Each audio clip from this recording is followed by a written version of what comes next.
Hi mga divas! Andito na naman tayo sa panibagong episode ng Rating Mga Rice Meals ng Uncle John's! Let's go! So, hindi ito sponsored. Ang nangyari kasi marami nagre-request na i-rate ko naman daw ang Uncle John's kasi dahil sa video na to, yung po ay galing sa 7-Eleven. So, tingnan naman natin kung alin ang sulit bilhin dito sa Uncle John's o ang dating mini-stop. First rice meal natin ay... Uy, alam nyo ba na meron silang lechong kawali? Ang ganda ng meat at saka ng fat, no? Wala silang sarsang binigay. Ganyan lang siya. Oh my God! Ang sarap! Siya kayo na nasa corona ko, top 1. Oh, alam nyo ba na meron din silang dinuguan? Oh, galing na! Pasok pang piyesta, masarap siya. May tamis, hindi malansa. Ganda ng pagkakaluto, walang buo-buo. Worth it. Ifo-first ko na lang siya. Next topper! Nuggets ata ito. Pero na rin siya gravy nakahalo.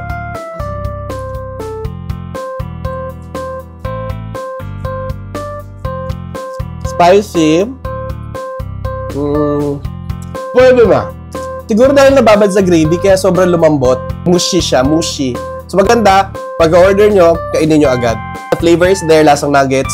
Nothing special, pero laman tiyan. Third, next natin, spicy tocino. Dry, pero ang dami, B.O. Kita naman, oh. Dami, no? For 60 pesos, dami na niya, B. Sulit. 8 out of 10. Pero enough siya para matalo yung nuggets. Third. Next na natin, itong chicken. Kineme nila. Poppers. Yan. Mukhang crispy compared dun sa nuggets talaga. Walang daya, oh. Medyo maala. Masarap siya with the kanin. Alat nga. 8 out of 10. Matatalo niya yung tocino sa third. Meron din silang Shanghai. Ang galing, oh. 5 pieces siya, be. Nasa siya pang Christmas party.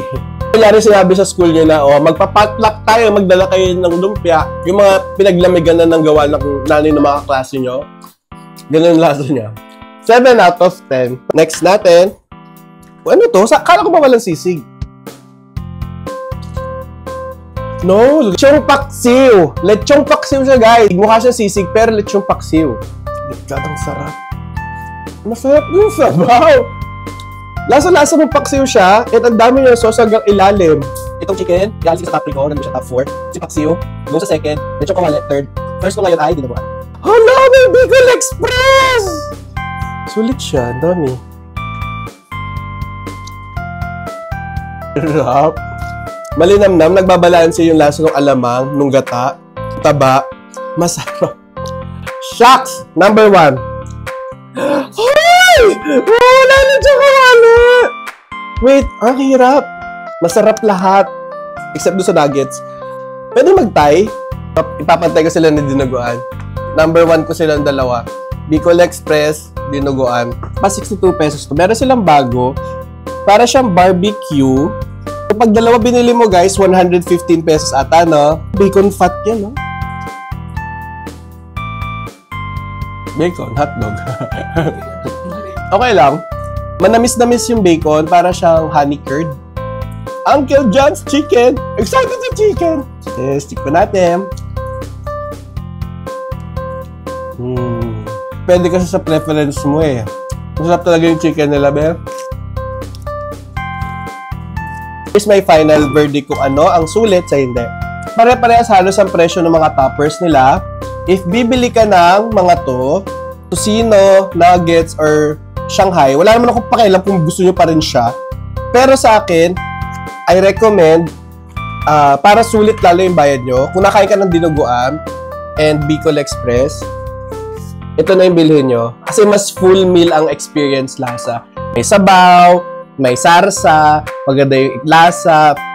Yung chicken, medyo maalat lang pero may option kayo for less salted. Nung natikman ko tong mga toppers, medyo parang wala akong excitement sa kanya. Kung titipid ka, if gusto mo ng lutong bahay na masarap, I recommend mag-toppers ka. Ito ang aking ranking. 4th place. Ewan ko, basta yan. Toppers, poppers, kung ano man tawag dyan. Basta yung pinag-anuhan ng manok. 3rd place is lechong kawali. Ask nyo na lang sa branch kung meron sila parang Mang Tomas or Sarsa kasi walang binigay sa akin. Lechong paksiw. Uncle John's Dinuguan and Bicol Express, nasa iyo ang Corona. So yan lang. Sana may natutunan kayo at nakatulong tong video na to. Sana masarap ang ulam nyo kahit hindi tayo... Ayaman!